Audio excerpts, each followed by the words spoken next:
겨울이 오면 향기로운 꽃들이 바닥을 향해 고개를 숙이다가 결국 다 지고 없어집니다.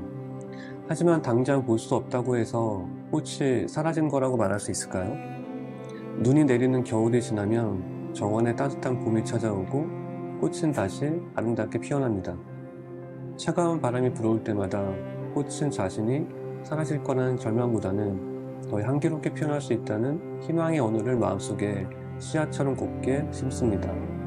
어떤 절망적인 상황에서도 꽃처럼 다시 피어나려면 희망의 정원 여기저기에 긍정의 언어를 많이 심어야 합니다. 무언가 잘 되지 않을 것 같을 때 반드시 희망의 정원에 도착할 수 있다는 믿음을 마음에 품고 있어야 두려움을 딛고 희망을 찾아서 달릴 수 있습니다. 봄, 여름, 가을, 그리고 겨울. 계절은 제자리에 머물러 있지 않고 끝없이 서로의 자리를 바꾸죠. 우리가 마음에 품은 감정도 마찬가지입니다. 하나의 감정으로만 평생을 살 수는 없죠.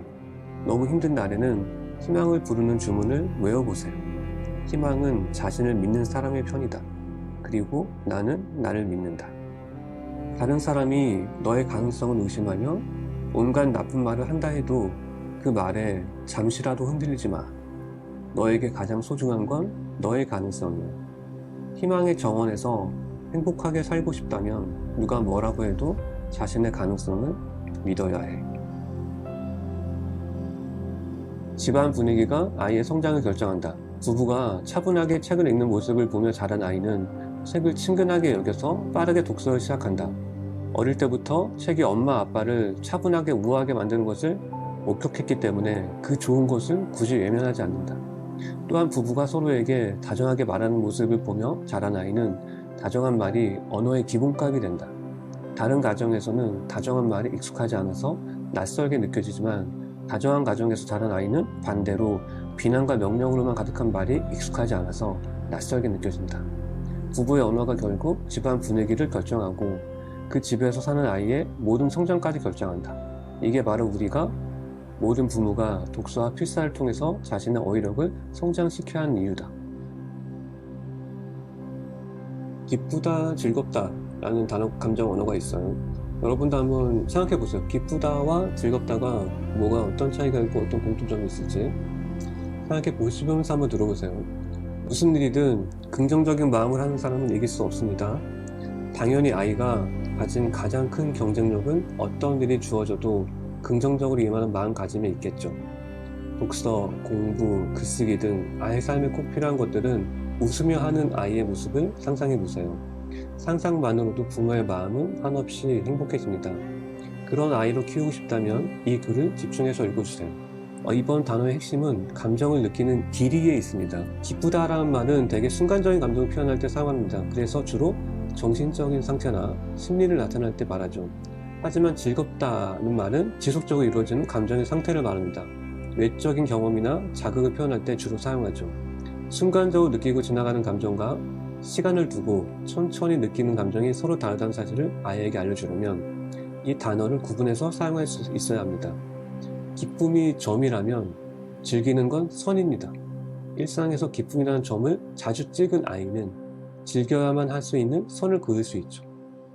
길에서 우연히 아는 친구를 만났을 때 우리는 즐겁다가 아닌 기쁘다라는 말을 선택해서 이렇게 말합니다. 길에서 우연히 만나니 기쁘다. 순간적인 정신이나 심리 상태를 표현할 때는 이렇게 기쁘다는 말을 사용하죠. 하지만 그 친구와 함께 여행을 떠나면 이야기가 달라집니다. 여행 도중에 서로에게 느낌을 물을 때 이렇게 즐겁다라는 말로 대화를 하게 되죠. 네 덕분에 이번 여행이 더 즐겁다. 이처럼 즐겁다는 말은 외적인 경험이나 지속적인 자극을 표현할 때 사용합니다.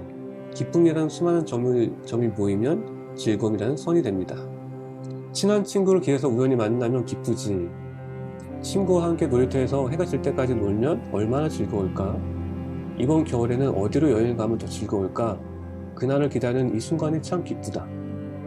매일 배움의 기쁨을 오랫동안 경험한 사람은 즐겁게 공부하고 독서하는 방법을 스스로 터득하게 돼. 여행을 가면 얼마나 즐거울까? 그걸 기다리는 지금 이 순간이 기쁘다.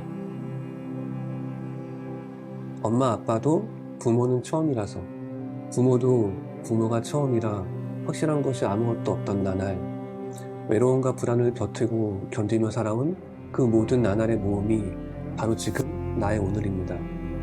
힘들었지만 지금까지 참 잘했습니다. 지금까지 잘해온 것처럼 앞으로도 나는 근사하게 해낼 거예요. 나는 아무 걱정도 하지 않아요. 나의 사랑스러운 아이가 내 모든 것을 기억하고 있으니까요. 여러분이 살다 보면 갑자기 거울을 봤는데 주름살, 검버섯, 기미 이런 게 보일 때가 있어요. 그러면 이런 생각이 들죠. 난 지금까지 희생만 하는 사람구나. 내가 보낸 시간 누가 기억해 줄까? 그때 만약 이 글을 읽으면 여러분의 마음이 저절로 치유될 거예요. 나는 아무 걱정도 하지 않아요. 나의 사랑스러운 아이가 내 모든 것을 기억하고 있으니까요. 여러분이 보낸 시간은 사라지지 않았어요. 여러분의 아이가 두 눈에 다 기억하고 있다. 그렇게 생각하시면 좋겠고, 이 문장을 썼을 때 여러분이 얼마나 마음이 회복될 수 있겠어요. 그래서 제가 이걸 썼고, 오늘 두 번째 문장 한번 읽어볼게요. 아이라는 한 세계를 기른다는 것은, 육아는 단순히 아이를 기르는 것이 아니라 아이라는 하나의 세계를 창조하는 일입니다. 아이가 하나의 단어를 이해했다는 것은 세상 어딘가에 마을 하나가 탄생했다는 뜻이며, 아이가 한 사람을 사랑하게 되었다는 것은 이 세계가 어제보다 조금 더 진보했다는 뜻입니다. 아무나 할 수 있는 일이 아니라서 나에게 맡겨진 일입니다. 세상에서 나만 할 수 있는 일입니다. 육아를 모두가 할 수 있는 심리를 생각하면 자괴감이 들 수가 있어요. 부모의 말은 아이에게 세상에서 가장 근사한 날개입니다. 아이가 예쁜 얼굴로 나 하늘을 날고 싶어 라고 말합니다. 그 말에 어떤 부모는 사람은 하늘을 날 수 없어 라고 답합니다. 그런가 하면 어떤 부모는 힘껏 아이를 들어올려 공중에서 빙빙 돌리며 하늘을 나는 경험을 선물해 줍니다. 물론 아이는 세상의 지식도 알아야 합니다. 하지만 세상의 지식은 부모가 아니어도 알려줄 수 있습니다.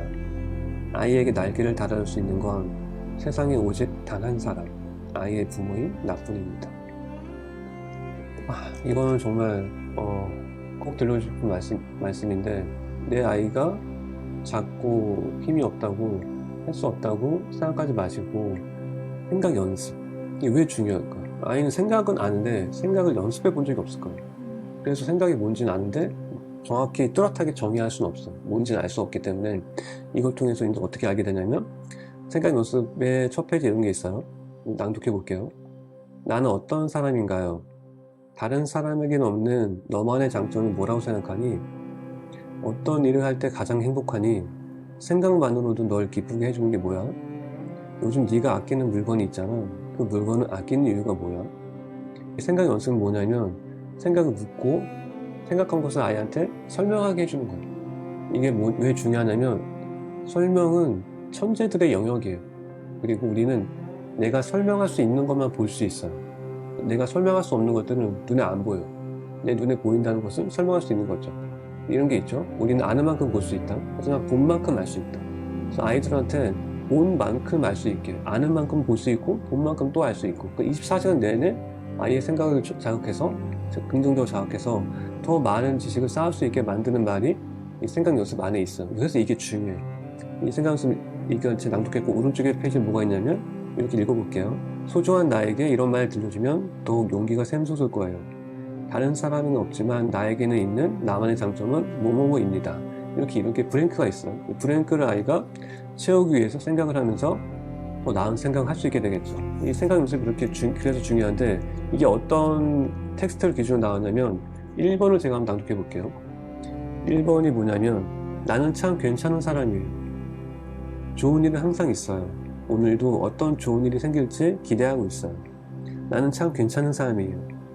언제나 주변 사람들을 배려하거든요. 나는 섬세하게 말하고 행동해요. 내 주변 사람들을 따뜻하게 해주고 싶어요.